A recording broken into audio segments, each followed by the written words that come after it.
আমরা এই ভূমিতেই জন্মগ্রহণ করি, আবার মৃত্যুবরণের পরে যে যেই ধর্মেই থাকি আসলে দিন শেষে কিন্তু আমরা মাটিতেই মিশে যাই। ভূমি উন্নয়ন কর প্রদান করি, নিজের জমি সুরক্ষিত রাখি, এই প্রতিপাদ্যকে সামনে রেখে আমাদের 25 থেকে 27 মে এই 3 দিন ভূমি মেলার আয়োজন করা হয়েছে। এই 3 দিন ধরে আমাদের এই ভূমি অফিসে এবং আমাদের ভাঙা উপজেলা ভূমি অফিসের অধীনস্থ 10টি ইউনিয়ন ভূমি অফিস আছে, সেই ভূমি অফিসগুলোতে ভূমি মেলা চলবে। আমাদের ভাঙা উপজেলায় যে ভাঙা পৌর ভূমি অফিস আমাদের এই চত্বরে, তার সামনে আমরা একটি বুথের ব্যবস্থা করেছি। আপনারা এই 3 দিন আপনাদের যে কোনো জমির সমস্যা, যে কোনো ধরনের জিজ্ঞাসা নিয়ে আমাদের কাছে আসবেন। আপনারা আশা করছি আপনারা সাথে সাথে সমাধান পাবেন। আসলে ভূমির ক্ষেত্রে সকল সমস্যার সমাধান কিন্তু ইনস্ট্যান্ট দেওয়া যায় না, কিন্তু অনেক সময় আমরা এই ভেবে প্রতারিত হই যে আমরা নিজেরা জানি না বলে অন্যের কাছে যাই, যেই কাজটা অনেক সহজ, কিন্তু আপনারা দেখা যাচ্ছে যে অনেকের মাধ্যমে প্রতারিত হয়ে বিভিন্ন জায়গায় ঘুরেন।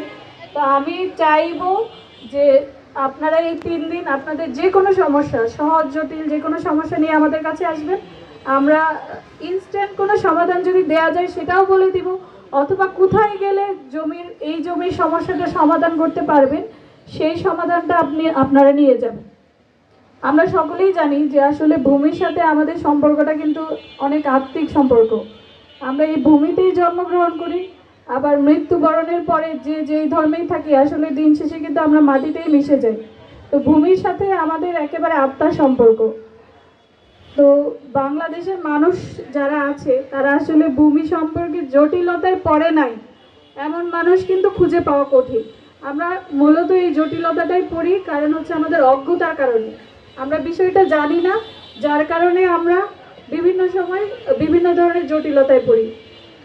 হয়তো দেখা যাচ্ছে যে কারণ আমার জমিটা জরিপের সময় আমি আমার অবহেলার কারণে হয়তো আমি উপস্থিত ছিলাম না, বা জমির কাগজটা নিয়ে যে মাঠে যেতে হবে সেটা জানতাম না, যার কারণে দেখা যাচ্ছে যে আমাদের ছোটোখাটো ভুলের কারণে আমাদের কিন্তু জমিটা অন্যের নামে রেকর্ড হয়ে যাচ্ছে। আবার অনেক সময় আমরা একটা জমি কিনছি, জমিটার যে ওয়ারিশরা আছে তাদেরকে জানানোর প্রয়োজন মনে করি না। আমরা একটা জমি কিনে কীভাবে, অনেকেই আমার কাছে এসে বলেন যে স্যার গোপনে দলিল করেছে। কেন আমি টাকা দিয়ে গোপনে দলিল করব? আমরা যদি সকল ওয়ারিশদের জানাই, এই জমির পার্শ্ববর্তী যারা সহ শরিক আছে তাদেরকে যদি জানিয়ে একটা জমি ক্রয় করি, তাহলে কিন্তু জমি কেনার আগেই আমরা জেনে যাচ্ছি যে এই জমিতে কোনো জটিলতা আছে কিনা। তা আমি কেন টাকা দিয়ে মামলা কিনবো? কিন্তু আমরা এই কাজটাই করি, এবং যখনই আমরা ওয়ারিশদের সম্মতি না নিয়ে তাদেরকে না জানিয়ে গোপনে একটা দলিল করে ফেলি, তখনই কিন্তু আমরা মামলার সম্মুখীন হই। আবার অনেকে দেখতেছি যে টাকা দিয়ে জমি না কিনে মামলা কিনছি। আরেকটা বিষয় আমরা করি, যেটা হচ্ছে জমির যে পূর্ব ধারাবাহিকতা আছে, যেটা আমরা যে জমিটা এসএতে কার, আরএসএ কার, সিএসএ কার, এরপরে বিএসএ কার, ওই ধারাবাহিকতাটা দেখি না। আমরা সর্বশেষ হয়তো কেউ একটা কাগজ ভুলক্রমে করে ফেলেছে বা তথ্য গোপন করে ফেলেছে, আমরা শুধু সর্বশেষ কাগজটা দেখেই কিনে ফেলি। এটা আসলে ভূমি মেলায় আপনাদেরকে এই জন্যই জানাচ্ছি যে আপনি যদি একটা কাগজ কিনেও ফেলেন বা আপনি যদি চিন্তা করেন যে আমি জমিটা কিনবো, তাহলে আমরা যেন আমাদের নিকটস্থ যে ইউনিয়ন ভূমি অফিসটা আছে বা আপনার উপজেলা, একটা উপজেলা তো খুব বেশি বড় না, চাইলেই উপজেলা ভূমি অফিসে এসে কিন্তু আপনি তথ্যটা যাচাই করতে পারেন যে আপনি যেই কাগজটা দিয়ে জমিটা কিনতে চাচ্ছেন সেটা কি জমিটা সঠিক কিনা। তো আধুনিক বাংলাদেশের যে বিনির্মাণের যে অন্যতম একটা ক্ষেত্র হচ্ছে জনবান্ধব ভূমি সেবা জনসাধারণের দোরগোড়ায় পৌঁছে দেওয়া। ভূমি মন্ত্রণালয় ইতোমধ্যে সকল ধরনের সেবা কিন্তু অটোমেশনের মধ্যে নিয়ে গেছে, এবং জনগণ চাইলে নিজের ঘরে বসে আপনি ভূমি অফিসে না এসে আপনার আবেদনটা করতে পারেন। আপনি আপনার আবেদনটা কি অবস্থায় আছে সেটা জানতে পারেন, আপনার জমিটার কি অবস্থায় আছে সেটা জানতে পারেন। তো আমাদের এই প্রচারের ক্ষেত্রে গুরুত্বপূর্ণ ভূমিকা রাখবেন আমাদের সাংবাদিক ভাইয়েরা। তাদের মাধ্যমে আমাদের জনগণ জানতে পারবে যে অটোমেশনের মাধ্যমে চাইলে ঘরে বসে আবেদন করা যায়। ইভেন আপনি ঘরে বসে, আপনাকে যদি কেউ হয়রানি করে তার বিরুদ্ধে কিন্তু ঘরে বসে অভিযোগ দিতে পারবেন। কিন্তু আপনারা দেখা যাচ্ছে যে আমাদের অনেক সময় না জানার কারণে এই সমস্যাটা হয়। তো এই জন্যই আসলে ভূমি মন্ত্রণালয় এই 3 দিনব্যাপী ভূমি মেলার আয়োজন করেছে, যে আপনারা যদি কোথাও কোনো সমস্যার সম্মুখীন হন, আপনাদের কোনো যদি অজানা বিষয় থাকে, যে কোনো ধরনের জটিলতা থাকে, তাহলে আপনারা আমাদের কাছে আসলে, এই উদ্দেশ্যে আমাদের আজকের এই মেলা।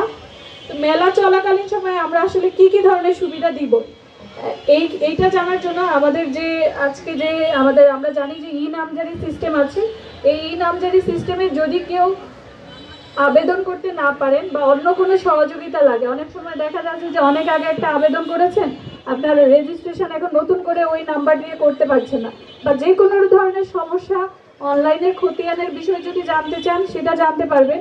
আপনার ভূমি উন্নয়ন কর সেটা সংস্থা হতে পারে, আমাদের সাথে আমাদের যারা আছেন তারাও কিন্তু আমাদের ক্লায়েন্ট, যেমন আমাদের প্রাথমিক শিক্ষা অফিসার আছেন, মাধ্যমিক শিক্ষা অফিসার আছেন, তাদের আন্ডারে অনেক শিক্ষা প্রতিষ্ঠান আছে। তো দেখা যাচ্ছে যে অনেকের সময় এমপিও ভুক্তর ক্ষেত্রে গিয়ে আপনারা সমস্যায় পড়ে, যখন এমপিও ভুক্ত করতে চাই তখন দেখা যাচ্ছে যে জমির কাগজ দেখতে চাই, একটা নির্দিষ্ট পরিমাণ জমি থাকতে হয়, কিন্তু সেটা না থাকার কারণে কিন্তু অনেক শিক্ষা প্রতিষ্ঠান অনেক সময় নতুন ভবন আসে, করতে পারেন না, অনেক ধরনের ফেসিলিটি আসে যেই সমস্যাতে সম্মুখীন হন।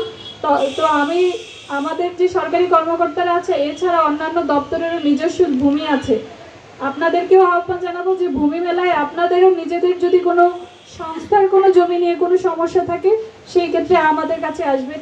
এছাড়া আমরা খাস জমি বন্দোবস্তের একটা বিষয় আছে, তো অনেক সময় অনেক ভূমি মালিকরাও আসেন যে আমার বাড়ির সামনে একটু খাস জমি আছে, আমাকে বন্দোবস্তের ব্যবস্থা করে দেন। তো খাস জমি বন্দোবস্তের ক্ষেত্রে কিন্তু কিছু ক্রাইটেরিয়া আছে, খাস জমি সরকার ভূমিহীনদের জন্য রেখেছেন। তো ভূমি মালিক যারা আছেন, একটা নির্দিষ্ট পরিমাণ ভূমির উপরে যারা আছেন তারা পাবেন না, তবে প্রকৃতই যদি কেউ ভূমিহীন থাকেন, আপনাদের পরিচিত কেউ থাকেন, সেই ক্ষেত্রে তাদেরকে পাঠিয়ে দিবেন খাস জমি বন্দোবস্তের জন্য। এছাড়া আমাদের কিছু সরকারি সম্পত্তি আছে, যেমন বিপি সম্পত্তি, কারো যদি বিপি সম্পত্তি থাকে সেটা আবেদন এবং নিষ্পত্তির কাজ আমরা ভূমি মেলায় আপনারা হাতে হাতে ডিসিআর পেয়ে যাবেন। এছাড়া কারো খতিয়ানের অনলাইনের কপি যদি লাগে, জরিপ সংক্রান্ত কোনো জটিলতা থাকে যে আপনি পূর্ববর্তী জরিপটা মিস করেছেন, অনেকে হয়তো জানেন না যে আপনার জমিটা অন্যের নামে রেকর্ড হয়ে গেছে, তো সেইটা অনেকে না জানার কারণে বিভিন্ন জায়গায় ঘুরেন। আমাদের কাছে আসলে আপনার কোন কাজটা এসিলেট অফিস পারবে এবং কোনটা আদালতের সম্মুখীন হতে হবে সেটা আমরা জানিয়ে দিব।